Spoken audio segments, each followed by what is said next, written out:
இருந்தாலும் சிந்துக்கு ரொம்ப தைரியம் தான். பண்றதெல்லாம் பண்ணிட்டு சிவா முன்னாடி நின்னே தைரியமா பேசுறாங்க. இன்னைக்கு என்ன நடந்ததுன்னு பார்க்கலாம் வாங்க.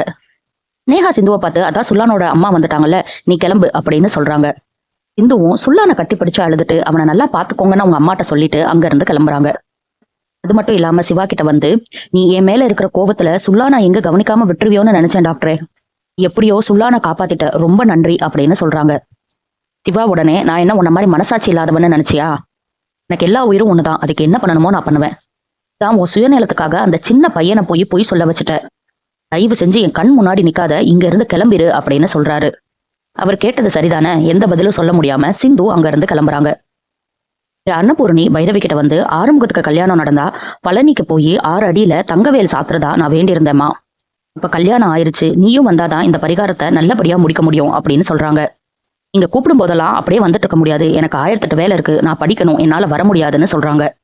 என்னம்மா இப்படி சொல்ற, உன்னை விட்டுட்டு போனா போறதே வேஸ்ட்டு, நீ கண்டிப்பா வந்துதான் ஆகணும்னு கூப்பிடுறாங்க. சிந்து இதெல்லாம் பார்த்துட்டு தான் இருக்காங்க. வந்து பைரவி கிட்ட, போயிட்டு வா பைரவின்னு சொல்றாங்க. அதெல்லாம் முடியாதுன்னு பைரவி சொல்ல, அன்னபூர்ணி கிட்ட, நீங்க போங்க அத்தை, பைரவியை கிளப்பி நானே கூட்டிட்டு வரேன் அப்படின்னு சொல்லிடுறாங்க. அதுக்கப்புறம் சிந்து பைரவி கிட்ட, எப்படி பார்த்தாலும் நீ போதான் போற, நீ இப்ப வரலைன்னா அன்னபூர்ணி அத்தை சும்மா விட போறது கிடையாது, அப்பா கிட்ட சொல்லுவாங்க, அப்பா பேச்ச நீ தட்ட முடியாது, அது அவ்வளவு தூரம் எதுக்கு போயிட்டு இருக்கணும், இப்பயே நீ கிளம்பி போயிட அப்படின்னு சொல்றாங்க.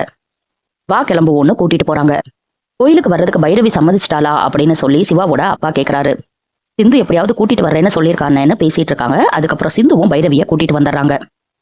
பைரவி வேற வழி இல்லாம ஆறுமுகத்தை ஒரு முறை முறைச்சு பார்த்துட்டு அங்க இருந்து கிளம்புறாங்க.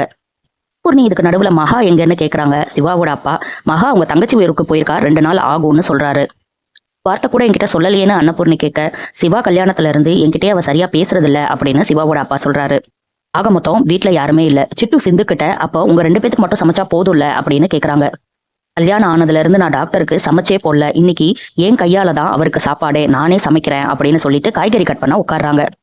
சிவா வீட்டுக்கு வர்றாரு. சிந்துவை பார்த்து முறைச்சுக்கிட்டே போறாரு. என்ன டாக்டர் உன்னை முறைச்சுக்கிட்டே போற மாதிரி இருக்கு அப்படின்னு சிட்டு கேக்குறாங்க. வேற யாராவது இருந்தா வெட்டி போட்டிருப்பாங்க, இவருங்கிறதுனால முறைச்சிட்டு மட்டும் போறாரு. அவர் ரொம்ப கலப்பா வந்திருக்காரு, நான் போய் காஃபி தர்றேன் அப்படின்னு சொல்லிட்டு காஃபி போட்டு எடுத்துட்டு போறாங்க. உன்னை யாரு இப்ப இங்க வர சொன்னா அப்படின்னு கோபமா கேக்குறாரு சிவா. என் மேல ஏதாவது கோவம் இருந்தா என்னை அடிச்சிரு, திட்டிரு, உன் கோபம் தீர என்ன பண்ணணுமோ பண்ணிரு, இப்படி மட்டும் இருக்காதன்னு சொல்றாங்க. இந்த தப்பை மட்டும் நான் பண்ணவே மாட்டேன், உன்னை அடிச்சுட்டா உன் மேல இருக்கிற கோபம் எல்லாம் போயிடும், எல்லாத்தையும் நான் என் மனசுக்குள்ள பூட்டி வச்சிருக்கேன், நான் எப்ப பொய்யானவன் இந்த ஊர் முன்னாடி நிரூபிக்கிறேனோ அந்த நாள் தான் என் கூட நீ கடைசியா வாழ்ற நாள் அப்படின்னு சொல்றாரு. இந்த நாள் வந்துடக்கூடாதுன்னு தான் நான் கடவுள்கிட்ட வேண்டிக்கிட்டே இருக்கேன், என்னோட காதல் உண்மையானது, அதனாலதான் சாமியே உன் கூட என்னை சேர்த்து வச்சிருக்கு, இந்த ஜென்மத்துல என்கிட்ட இருந்து உன்னை யாராலையும் பிரிக்கவே முடியாதுன்னு சொல்றாங்க. அப்படியா, அதையும் பாத்தரலாம் அப்படின்னு சிவா சொல்றாரு. காஃபிய அங்க வச்சுட்டு சிந்து போறாங்க. காஃபிய தட்டி விட்டுறாரு சிவா. இனிமேல் என் ரூமுக்குள்ளேயே நீ வராத அப்படின்னு கோவப்படுறாரு. சிட்டு போனோன்னு, என்ன டாக்டர் காஃபி குடிச்சாரா அப்படின்னு கேட்டதுக்கு, இல்ல அவர் தட்டி விட்டுட்டாரு அப்படின்னு சொல்றாங்க. சரி, இன்னைக்கு அவருக்கு நான் தான் சமைக்கணும், நானே போய் காய்கறி எல்லாம் வாங்கிட்டு வரேன் அப்படின்னு சொல்லிட்டு சிந்து மார்க்கெட்டுக்கு கிளம்பிடுறாங்க. வீட்டுல சிவா மட்டும் இருக்கிற சமயமா பார்த்து கரெக்டா போலீஸ் வர்றாங்க. சத்தம் கேட்டு சிட்டு தான் போய் என்னன்னு கேக்குறாங்க. சிவா டாக்டர் உள்ள இருக்காரா அப்படின்னு போலீஸும் கேக்குறாங்க. என்ன சொல்லுங்கன்னு கேட்டதுக்கு, நீங்க போய் அவரை கூட்டிட்டு வாங்க, அவர்கிட்டயே பேசிக்கிறோம்னு சொல்லிடுறாங்க.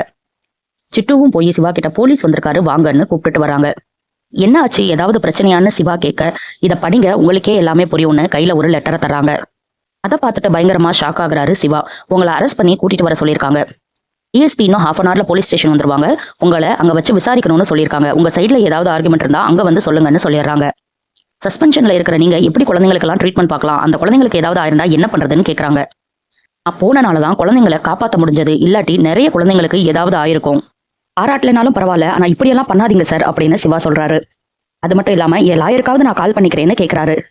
அதெல்லாம் நீங்க போலீஸ் ஸ்டேஷன்ல வந்து பண்ணலாம் வாங்க அப்படின்னு சொல்லிட்டு இழுத்துட்டே போயிடுறாங்க சிவாவை.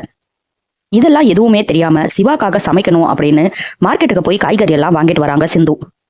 சிந்து வீட்டுக்கு வந்தோடனே வாசல்லையே சிட்டு நின்று அழுதுகிட்டு இருக்காங்க. என்ன அப்படின்னு சிந்து கேட்டதுக்கு, டாக்டர் அண்ணனை போலீஸ் பிடிச்சிட்டு போயிருச்சு அப்படின்னு சொல்றாங்க. என்ன சொல்ற அப்படின்னு பயங்கரமா ஷாக் ஆகுறாங்க சிந்து. சிந்துவால மானம் போய், மரியாதை போய், பேரு போய், வேலை போய், இப்போ ஜெயிலுக்கு போக வேண்டிய நிலைமையும் வந்துருச்சு சிவாக்கு.